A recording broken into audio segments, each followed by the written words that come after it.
Yeah, so today, first episode of Spill the Leechee Tea with Tran Lee. Alright, so this is gonna be a podcast. And I was thinking a lot about like what this podcast should be about. We're also, just by the way, for like everyone to understand what we're doing here. So it's a live recording. So I'm recording the podcast right now on my OBS so that I can edit it later on for YouTube and Patreon. Whether or not we're going to upload it onto Spotify or any other like sound platform is it's depending on how difficult that's gonna be. Like if it's cost money, then not. But if it's for free, then probably. But for now, it's only planned for YouTube and for Patreon. Patrons are going to get the upload as soon as it finishes, and YouTube is going to get it on Monday. So that's the plan.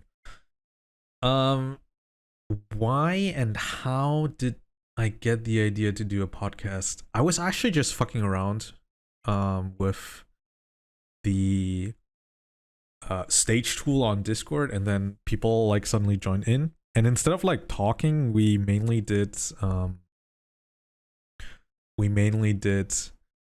things like karaoke. But then after a while, it just naturally went into a stage where I would like talk. But since it was like a stage Discord, like on a stage Discord, only one person can talk, and all the others are like mute, so they can only type if they want to say something. So someone was like, "Hey, how about you do a podcast?" So I was like, you know what, it's a good idea, but how should it be called, right? So that was like the question. How should we call the podcast? And in the beginning, we were talking about like leeching off kind of thing. So it was like the podcast leech or something like that.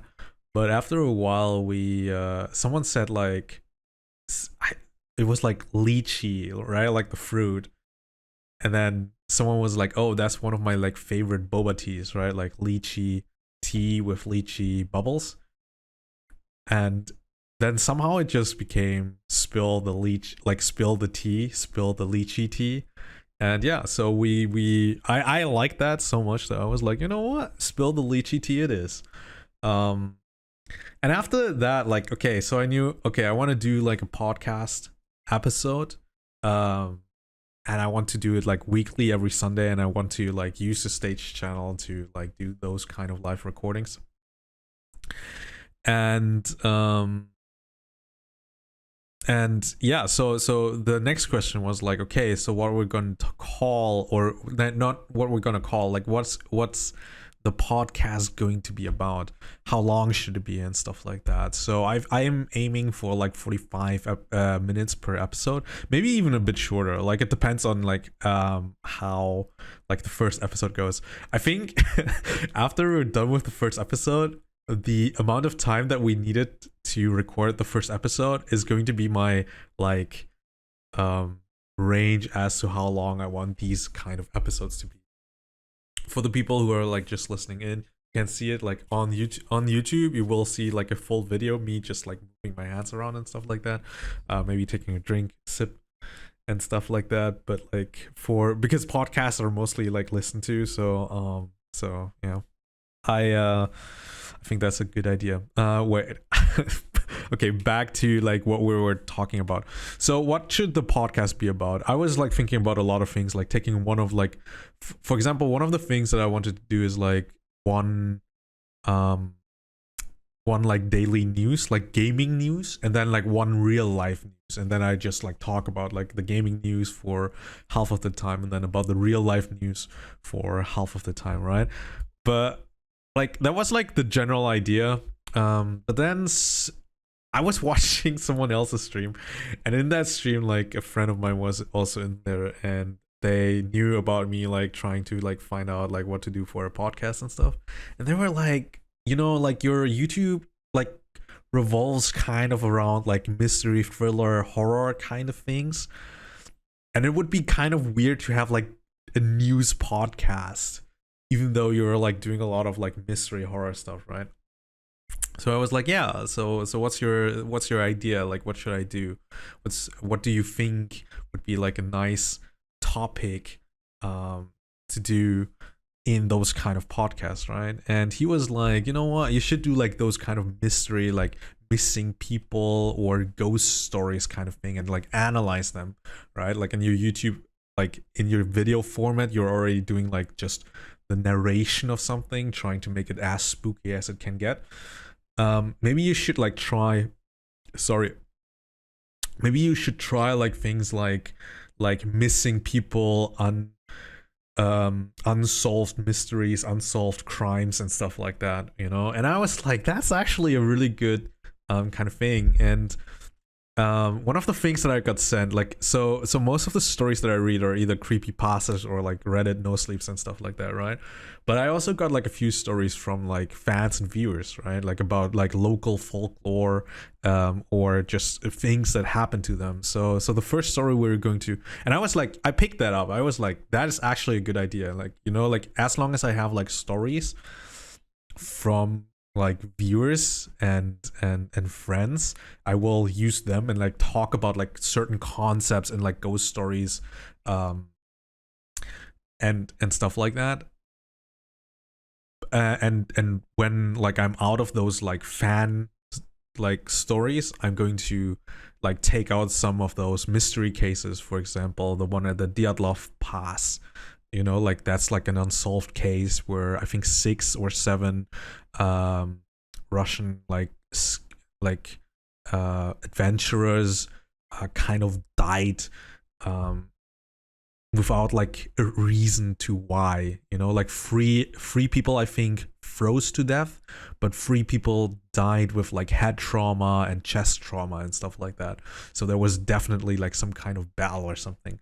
So a lot of people were like, oh, the Russian Bigfoot like got them or something like that, right? So we could like do in the future, we're probably going to do like some unsolved cases, unsolved mysteries, and just going to like analyze them, look at them, like for example the Malaysia Airlines flight that like disappeared and was never found, right? Stuff like that, we could kind of unroll it and like talk about it, theorize about it, all that jazz, right? So we're gonna do that, but yeah, again, like for now I have like a few stories that I want to read, or for today just one story. Again, I think like 30 to 45 minutes for like my first podcast episode should be fine. Because also like this podcast is like just me, because I feel very anxious around like a lot of people. I also have a Twitch channel for those who don't know, and even on the Twitch channel I don't collab with other streamers a lot, because it's just it gets really difficult for me to like handle a lot of like different personalities at the same time. So I decided to do like a solo podcast, but at the same time a lot of people also told me like solo podcasts can get like really uninteresting after, for like if it goes on for a long period of time, because there's not like different perspectives on the same matter, right? It's just one person, one perspective. And I kind of understand that. I kind of understand what they were trying to tell me. So I think we will start with like shorter episodes, and like if it gets longer, it gets longer. Okay, but like we'll try to aim for like 30-45 minutes. Also like reading out the story is also going to take me like 5 to 10 minutes depending on the size. This one I think is going to be around 10 minutes ish. And again, like I this is my first episode, right? So we're not like have a clear like plan on how we're going to do it. For example, should I read the entire story and then go into theorizing, or am I going to read like paragraphs and then I'm going to like jump in and say this is a very interesting concept or this is a very mysterious thing that happened to them, that kind of thing. But we'll we'll just start and we'll just see how we wing it, I guess. Let me take a sip of water. Always remember to hydrate, guys.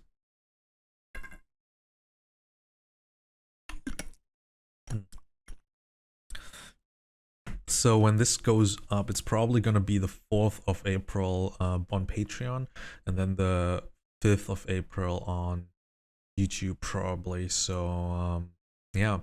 But yeah. All right, let's get into a story. The story was sent to me by Lmaoretta. It's a really cool story. In my opinion, it's really interesting, and we can like see a lot of concepts here because it's like it's not written as a story. It's more like a recollection. But you can see that she did kind of like try to make it like more exciting for the reader. But mostly it is like a recapitulation of what happened to her in real life. Right? So we're going to read down this. It's like 50% like a stalker or best not meet story. Like and 50% is it's a bit like supernatural, religious kind of. Which is a really interesting mix. But yeah, we're just going to like jump into that. And just for myself, so the live listeners won't be able to listen to the music, but yeah, just for myself, I'm going to put on some music.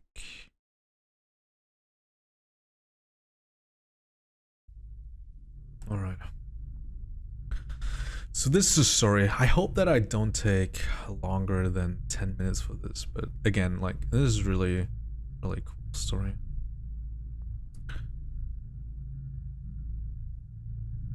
I work in a mall, a dead mall. It's very rare that any kind of foot traffic happens. It's a very small town with even smaller amounts of mall goers. The store I work in is famous for candles, perfumes, etc. For context, it's pretty rare that the store I work in is busy, but on this day it was. I was closing there for the first time with my assistant manager. Let's call her Heather. Since I'm fairly new, we spent the time getting to know each other better. Heather had just bought a new car, had issues with a guy, and everything was piling up for her. We talked about it for the majority of the close. I was more than happy to listen. Life's hard, no problem. When we went to shut down the registers, one of the machines refused to shut down, so we were on the phone with our IT department for about 2 hours after we were supposed to be closed. Since it was already almost 9:30 p.m., we decided to pack up and leave. We stepped outside and it's early March in the Midwest, so it's fairly cold. Heather and I exited out of our garbage door of the mall so we could throw out excess trash before we leave. I parked in a weird spot away from that door, so Heather wanted to give me a ride, which I of course didn't decline. But I noticed when we got outside how uncomfortably quiet it was. How it felt like the world has been muted. When we got into the parking lot, I hear someone whistling at 9:30 at night. My guard flies up and I feel tense. Now, don't get me wrong, I'm not a full believer in superstition, but I do believe that there are entities and beings that are paranormal or inhumane. I grew up in an area where it was understood not to whistle at night, as it can bring bad energies or spirits to the whistler. I also had learned that if you whistle at night and something whistles back, you're doomed. So, with all this in mind, my immediate thought upon hearing whistling was to GTFO.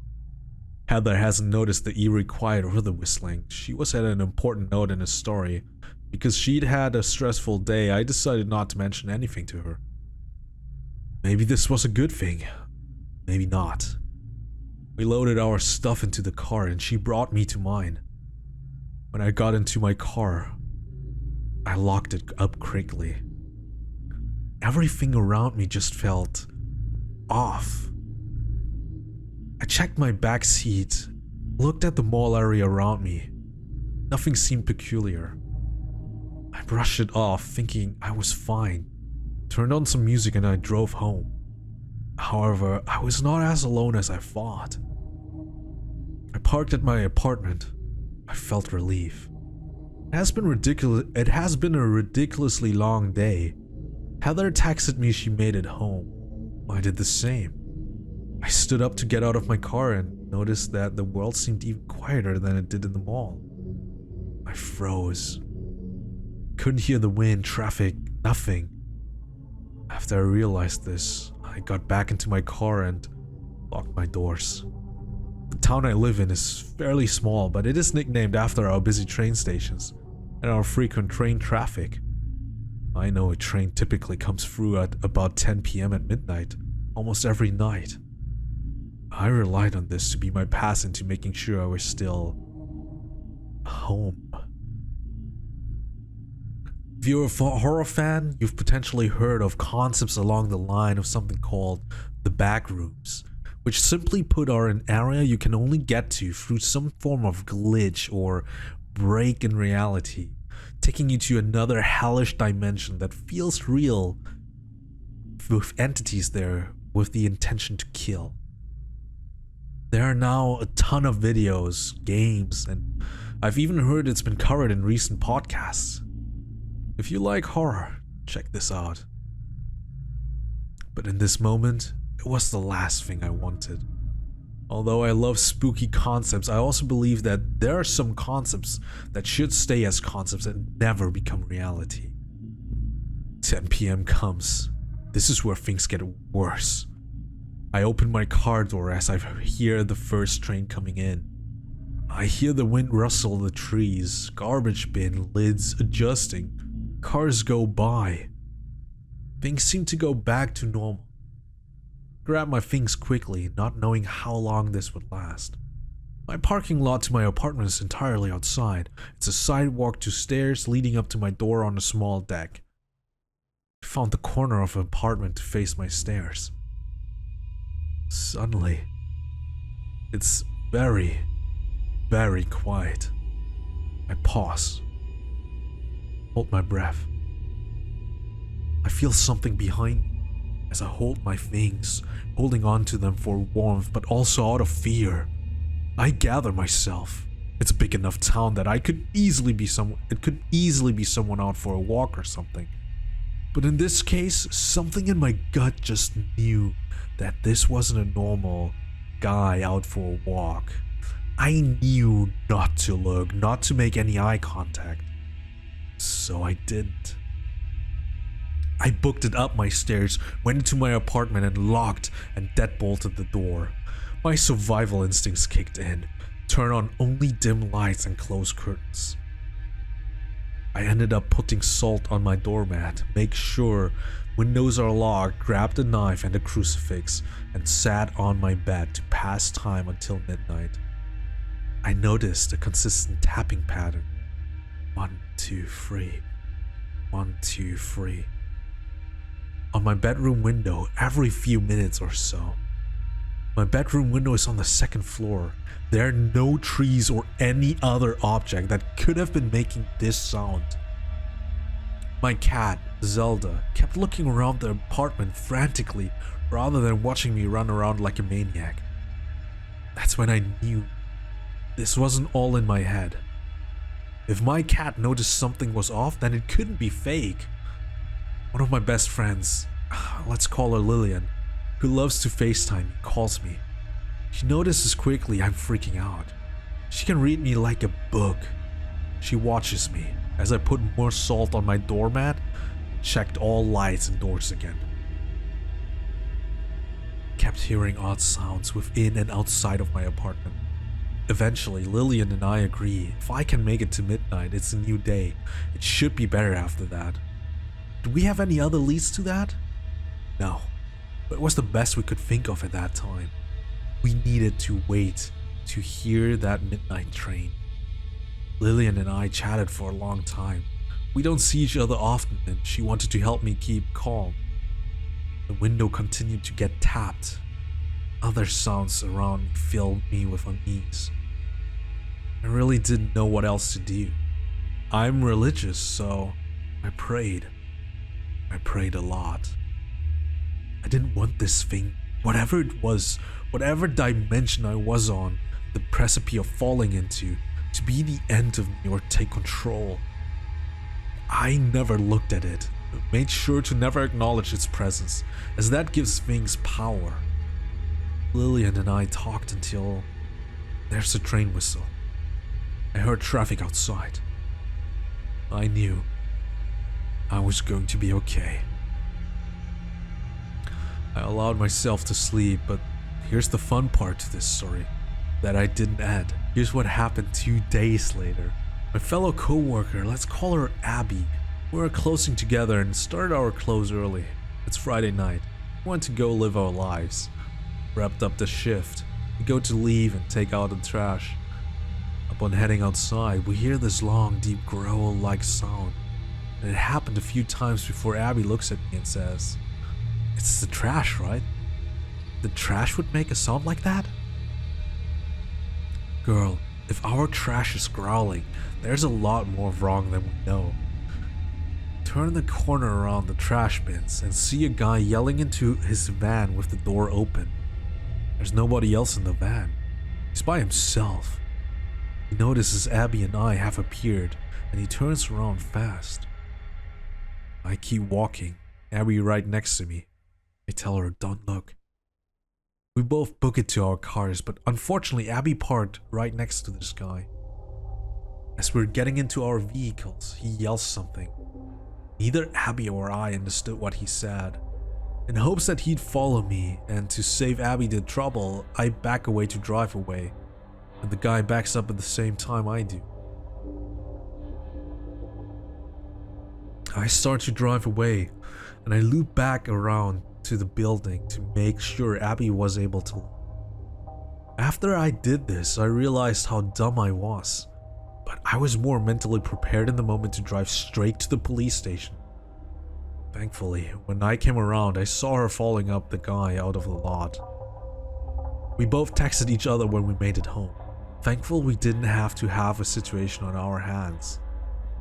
After days pass, I realize these strange events stopped happening, since these things happened about a month ago. I've taken other precautions and told co-workers to take notes of any strange activities they see, since our entire work staff comprises of women or non-binary individuals, so I want us all to be safe. Nobody has reported anything, and I'm incredibly thankful for that. However, yesterday, I had an early morning drive out of the big city, population of about 400,000 people. My friend, let's call her Therese, and I were driving out of the city limits at about 5:30 a.m. or so. It's pouring rain and freezing, so it was a weird weather mixture that made driving even more thrilling. I was driving, and in my peripheral vision, I see something moving in the ditch. A man. I wouldn't call it walking towards the road. I first am spooked by this. Therese didn't see the guy, but saw my reaction, and I freaked us both out. I tell her there was a man on the side of the road. She asked what he was doing. I wouldn't call it walking because he was more just using his body to move his seemingly unbendable legs to walk up the ditch. I realized I wasn't even sure what the guy was wearing or what he looked like. He wasn't super close to the road, but I saw him because my headlights picked him up amongst the cold, frigid rain. It keeps replaying over and over in my head. I hope that all these experiences are coming to an end. And I have since taken several precautions to make sure if any of these things were to happen again, and that I am prepared. Bottom line, don't whistle at night.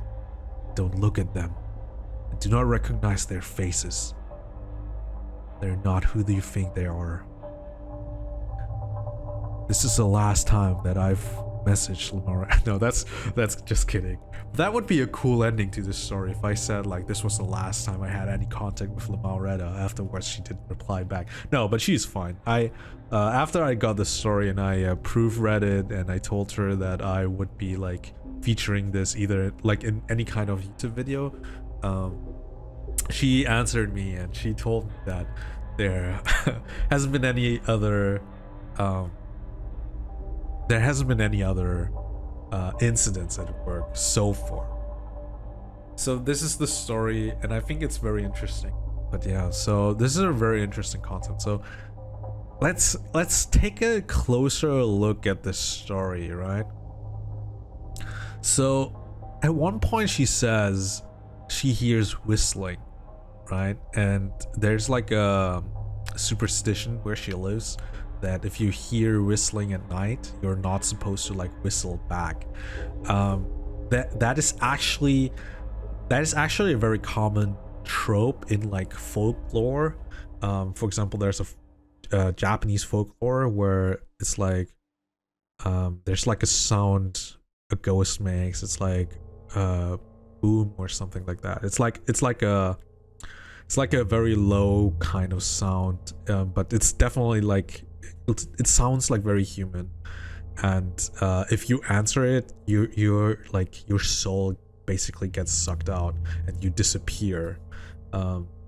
It's one of the Japanese folklore that tries to explain like why many children like get abducted.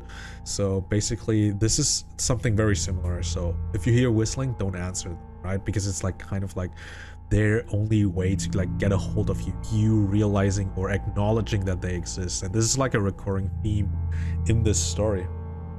And then so later on, and she's the only person that can hear this whistling. This is also a very interesting thing because there are ghosts that like they only show themselves to one person, or at least there are stories that like that there are actually ghosts that only appear to like certain people, so they can't be seen by everyone.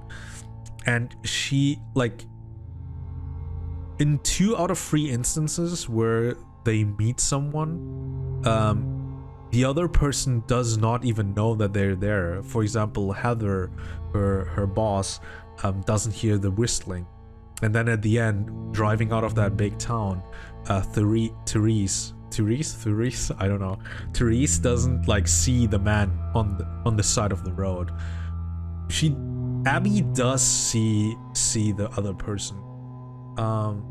Sometimes it has to do with something like spirituality, like if you believe in ghosts or if you believe in like a higher being, like religion and stuff like that, you're more prone to be able to see like spirits and such. So an interesting question we could ask ourselves here is like, hey, is Abby, for example, religious? Because we know, because Lmaoretta, the writer of the story, says that she's religious, right? And on her first night encountering the supernatural like phenomena, she says that she's praying, right? So this is also like a question that we could ask ourselves, because if you don't believe in ghosts, you're not going to be able to see it. So a good question that we could ask like Heather or Therese is like, did you see it? Yeah, in this case, like this is maybe a question. So it would be interesting. I'm definitely gonna link Lmaoretta into the video, so maybe she comes by and can like answer a few of the questions. So one of the questions would be, is Abby religious, and is Heather and Therese not? And the second question would also be like, was Heather really not able to like hear the sound, or did she just like, was she just like too focused on her things? That would be very interesting to me. Another thing, so in her first night, she also mentions like other dimensions. That is also something that is that is told by a few people, you know, like I felt like I was still in my town or city, but I also felt like I wasn't. Like being in a hellish or like transformed version of your reality. And that's also has been picked up by games, for example Silent Hill, right? So you can, in one time you can be like in Silent Hill in the fog world, and then you can be like in a hellish world, both worlds being disconnected from the reality, right? Only those who are pure can kind of like stay inside of the real world. In Silent Hill 2, for example, only the child is able, because the child doesn't see any of the monsters and anything, while the grown-ups are like, they're like hunted down basically by these monsters. So this is a very interesting concept, and it's been a long time since I heard of that. She knew she was in her town because there were still the trains, you know, and that was like the kind of indicator for her, like, I'm at home, I'm still at home.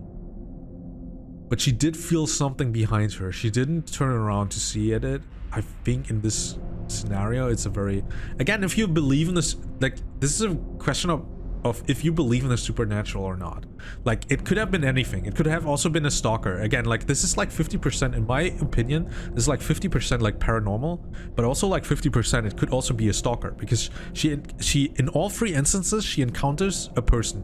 In the first one, like, no matter if it's like a ghost or a person, someone is whistling, right? We can say like, okay, it's like a ghost trying to get her to acknowledge them, or we can also just say there's a dude. And she also mentions in the first night that Heather has a man problem and stuff like that, right? That can mean anything. So that could also be a stalker, right? And then in the second instance, there's a dude on the parking lot being crazy and talking to something that is not there inside of the van, and growling and stuff like that, making weird noises. Okay, if you can growl, you can also whistle, I guess.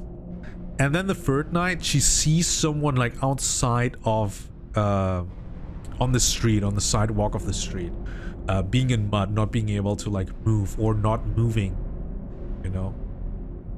It was like bad weather, so she couldn't like really see. Now, if you believe in the paranormal, all these instances could be like she being able to see a ghost or a spirit or anything, an evil entity or anything like that. If you don't believe in those kind of things, it could also be a stalker, you know. First night, for example, just someone like stalking Heather and Lmaoretta. Second night consisting of like that crazy person maybe trying to bait out like a "can I help you, sir," from the two girls. And the third night also, again, like trying to bait out like a single person in that kind of like snowy, rainy weather on the sidewalk, not able to move. Could also be a trick from a stalker to like bait out a, like, you stopping the car and opening the doors, right? So what makes this story so interesting is that this can very well be like a stalker story, a best not meet, a murderer that was trying to bait her out, but it could also be like a spiritual thing, you know. So I can see both here. If you don't believe in anything superstitious, that's absolutely fine. That's absolutely fine. But there are things that we just have to admit that humanity has not yet been able to explain. For example, the flight, the Malaysia Airlines flight that we mentioned earlier. You know, it's of course, like, there are a lot of people that's like try scientific explanations. There's also, like, with all the technology that we have, we're still not able to find it. We're still not able to explain what happened there. So there are, of course, people who are going to bring in a bit like superstitious or supernatural into this. And I'm a person that definitely believes in the supernatural. Depending on how, like I'm not saying that they are like doing a lot of things in our world, but I do think that they can like influence our world. And again, if you believe into this, into like several dimensions existing, or planes of existence, closed spaces, as a corpse party veteran would say, existing, then it could be that you like that ghosts can, or other supernatural beings can kind of push or pull us over into this like different dimension. But again, depends on what you believe. Like if you're saying like, but Lee, that's bullshit, ghosts don't exist, that's absolutely fine. I'm not gonna try to convince you otherwise. But again, this can be both a supernatural story or a stalker story. And I don't know which one is more frightening. I actually don't know. I feel this is very interesting, and that's why I wanted to like read out the story as well. Like I think this is very interesting because for all the skeptics, you can say this is a stalker story, and for all the people who do believe in like supernatural phenomena, you can say this is a ghost story. Yeah, I think that's all I have to say. We could like talk about like a few tropes that she also did, like having a crucifix.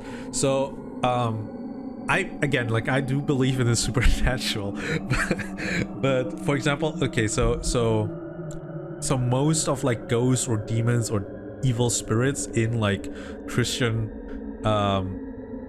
in the Christian dominated world are said to be like machinations of hell, right? So as a good Christian, a crucifix should solve your problem here. So that's basically why she gets the crucifix.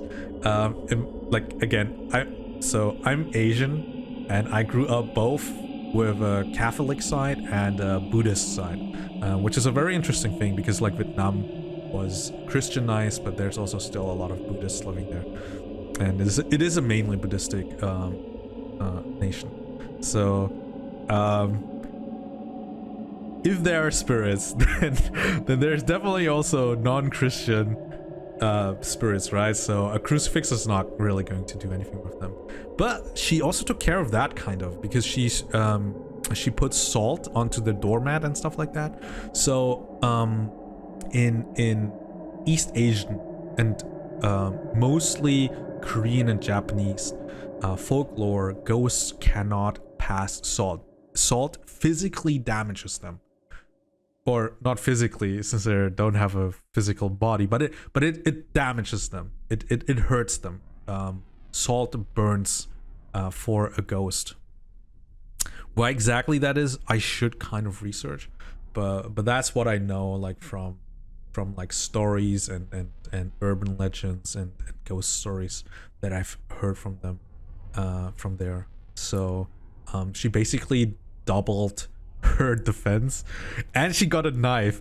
Whatever she, so okay, so I think that is actually a very like, that's the most well played defense you can do for all three. So you defend against Western ghost with the crucifix, you defend against Eastern ghost with the fucking salt, and if it's a fucking stalker, you have the knife. So that's like triple the trouble. Like, you're prepared for anything that's going to come through that door.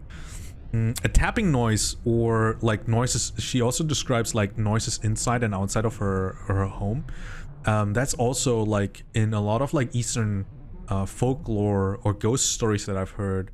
The ghost tries to bait you out of your home, because your home it's not like ghost resistant or anything, or supernatural resistant, but your energy is stronger there, because it's like your space. You've infused it with your energy, you infused it with your like spirituality already. So it's more difficult for a ghost to go into a place that is already infused with like a different kind of energy. So it always tries to bait you out.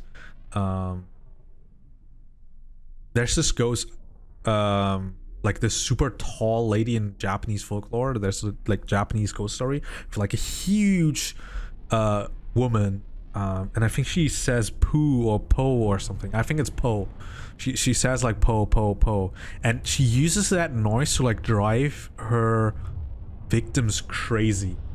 So she tries to like make them go really crazy by like repeatedly saying po po po and making those noises, trying to bait out the person to going outside. And if you leave your room and go outside, you also get taken away by her spirit. So that's kind of like reminding me of like, because she said like there's no real like there's no tree or anything outside that could have caused that noise, since she lives in like the second story. So that also reminded me of that story. Just to recapitulate, so the story is mostly like recollection of the memories of a viewer. It is like 50% like ghost story, 50% maybe a stalker story, which is very interesting. And yeah, again, like we're going to look at more of these kinds of stories, because yeah, again, like this podcast is going to be like more like mystery, folklore, ghost stories, that kind of thing. I still have like 2 stories, but maybe next week we're going to go into like one of those missing cases, and then we can talk about like this missing person or these missing people, and try and make some guesses as to what happened there. I also found like a story about a native Indian girl who went missing and reappeared, and was physically harmed. And first it was like thought to be like a sexual crime, but there was no proof as to any like sexual violence inflicted. So it's kind of like, since it's like a native Indian girl, it's like, you know, like there's like talks about like the Wendigo, you know, like a native Indian entity, and stuff like that. Very interesting as well. I'm going to look into which story we're gonna pick, but it's definitely gonna be like one of those unresolved mysteries kind of tropes, and then we just talk about it a bit, try to make some assumptions as to what could have happened. But yeah, so actually there's like a lot more I could talk about, but I don't want this to get too boring, because again, like this is a like solo podcast. There's not like another person like telling like, hey, like this is my opinion, so I don't want to bore you guys. But yeah, thanks for listening to the first episode of Spilling the Leechee Tea. And yeah, I will finish this, upload it to Patreon, and then edit it. So tomorrow it's going to be available on Patreon, or even today. We still have like 10 minutes. And then on Tuesday, definitely, it's going to be up on YouTube. I'm really excited.